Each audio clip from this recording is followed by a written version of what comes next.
Hello, beautiful bookish people. My name is Hannah, and today we're neglecting the tags I was actually tagged in because I can't stop thinking about Taylor Swift. Are you ready for it? So today we're going to do the Reputation book tag. So without further ado, I think we should just jump on into it.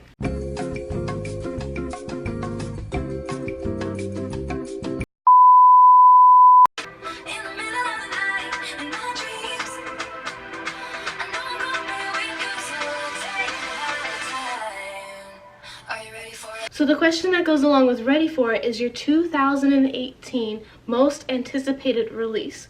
And Muse of Nightmares has already come out, so I'm gonna have to cheat a little bit and say King of Scars, and that comes out in 2019, but it's the beginning of the year, so I think it counts.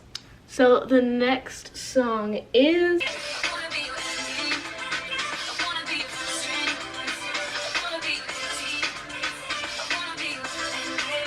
and the question that goes with Endgame is two characters that should have been Endgame or shouldn't have been Endgame. And I'm gonna go with P.S. I Still Love You by Jenny Han. If you haven't read this book, I'm sorry because you've missed the joy of John Ambrose McLaren.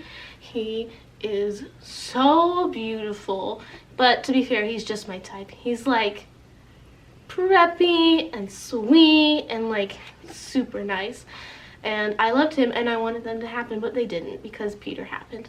I have an unpopular opinion. Peter's not my favorite. Gasp.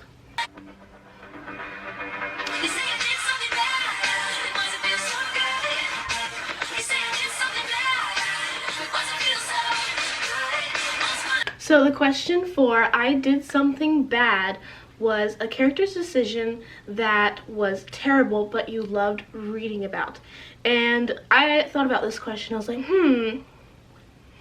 what are like just bad characters that I loved reading about? And when I thought about it from that perspective, I had to go with One Who Flew Over the Cuckoo's Nest. And this has terrible characters, but I loved every second of it. It's about an insane asylum, and our main protagonist isn't insane, but he chose to be there instead of being in prison, and it kind of just follows his story and how it unfolds.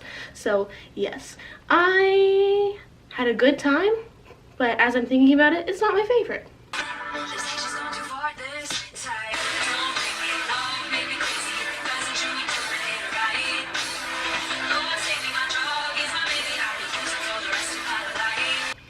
Question number 4 is Don't Blame Me, a book series that you are shamelessly addicted to. And I think I have to go with an underrated answer, which is Blood Red Road. I've only read the first one, but I just can't stop thinking about it. It's about this girl named Saba, and her brother is taken away, and she just tries to go recover her family and rekindle the life that she once had, like every dystopian. But it's really good. If reading accents is not your gig, don't pick this up because it's written grammatically incorrect, which can be irritating to some people.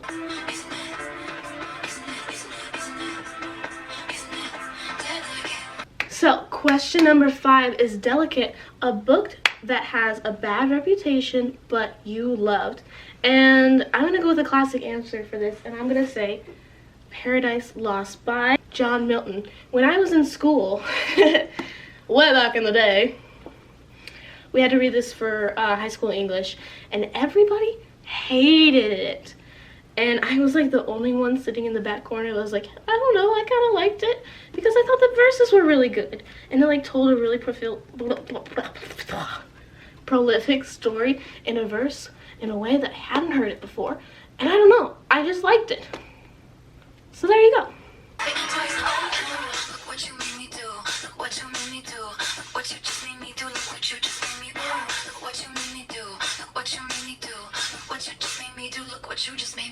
So question number 6 is a book that booktube made you read. And I don't know if it's booktube, but just the book world in general told me to read The Hazelwood. Everyone freaked out when this book came out, and honestly, it's because of that cover. It's pretty freaking gorgeous if you ask me. a lot of people actually have some issues with this book, which I like understand, but from my perspective, it was like okay. It was like pretty good. I enjoyed it a lot actually.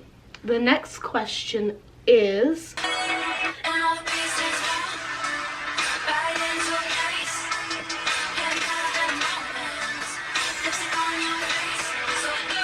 so the question that goes along with this is a book you read but can't remember anything about, which is like me a lot of the times. But one that came up recently is Everlost by Neil Shusterman. I actually went to his signing and he like talked to me about it and I was like, oh, did you like Everlost? And I was like, oh yeah, I read it back in middle school. And I had nothing else to say about it because I couldn't remember anything about it. So, but I remember they were good. So like, it's Schusterman. You gotta trust him.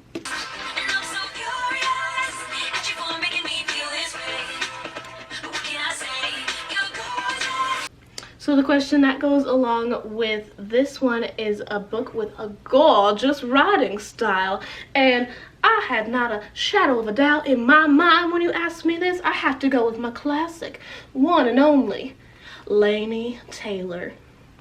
Laini Taylor, I think, has a marvelous understanding of the human language and the facts that, like, she doesn't just think about the words themselves, but also the rhythm of the words, because you can tell like so much thought goes into each and every sentence and paragraph that it feels so rich. If you can't tell, I love Laini Taylor. And Stranger Dreamer, mwah, for the guy, yes, mwah, mwah. The next question is,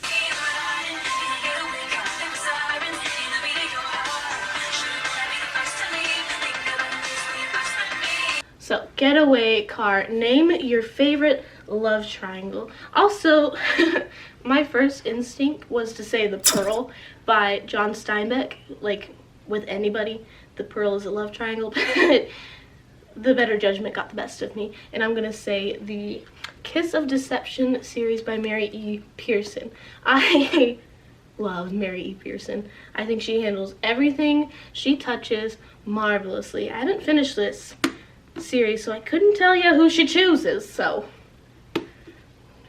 I don't know how to end that sentence, but here we go.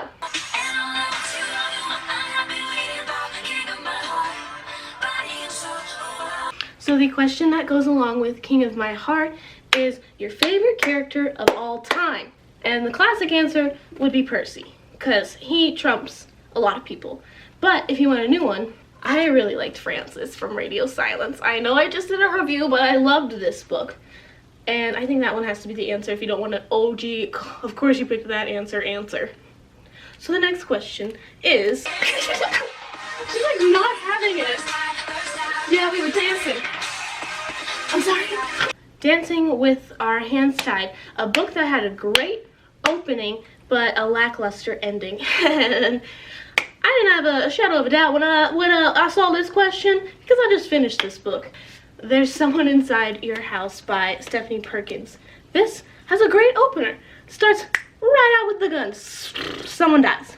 And it's like, ooh, we're gonna have action. And it's not adventure, but like, ooh, suspense. And then we kind of don't touch it for a long time, and it focuses on this romance I don't really like. And I think, here's my thing with thrillers. I think a lot of the time they could benefit if they just stayed in a contained area and not just taking place all in a town.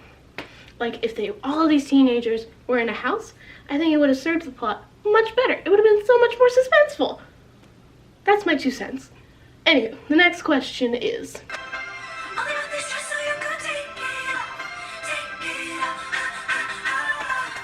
So the question that goes along with Duress is your favorite new adult book. And a little bit of a confession, I haven't read a young adult book that I've actually liked. So if you have any recommendations you want to let me know about non-problematic new adults, hit me up, because I do think it could have potential. I just haven't read any. So the next question is...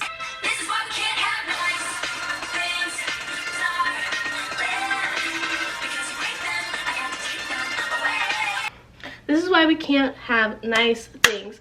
The question that goes along with this is a book that made you want to break everything inside your house, whether that be out of anger, frustration, or sadness. And when I think about books that have made me angry, really only one truly comes to mind, and that is Life of Pi. I don't even have a copy anymore. I got rid of it as soon as I got rid of that assignment for class. I truly hated this book. I think the author was just making stuff up, hoping to get a Prince Award, and you know what? We gave him a Prince Award because I truly believe it has no meaning. Sorry for that piping hot tea, but that's how I feel.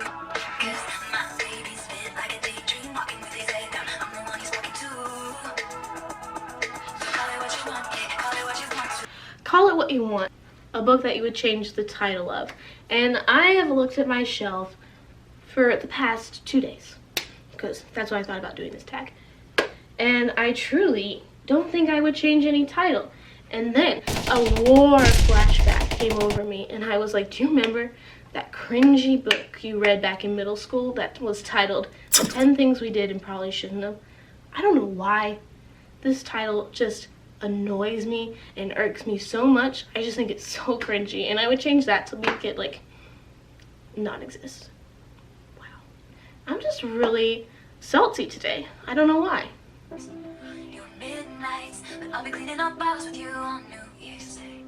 A book that you finished but has stuck with you. And as I was thinking about this question, I was just kind of looking at my middle grade shelf, and I think that that's kind of where the development stems of like your expectations of books. And as I was thinking about that, the books that came up that I really think have impacted me the most is Inkheart and The Giver. Mostly Inkheart because I think it gave me the expectation for good fantasy, and The Giver is just like a well-crafted book of like good storytelling, if that makes sense. And I think that anybody of any age range could read this, and not just middle grade, and get something out of it. So anywho, that concludes the video. Thank you for watching. I hope you enjoyed it, and I'll see you next time. Keep reading and all that jazz.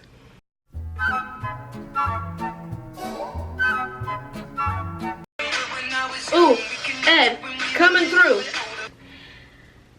I'm already tired from dancing, oh my gosh. We're shamelessly addicted to. Whew, I don't know why that took me so long.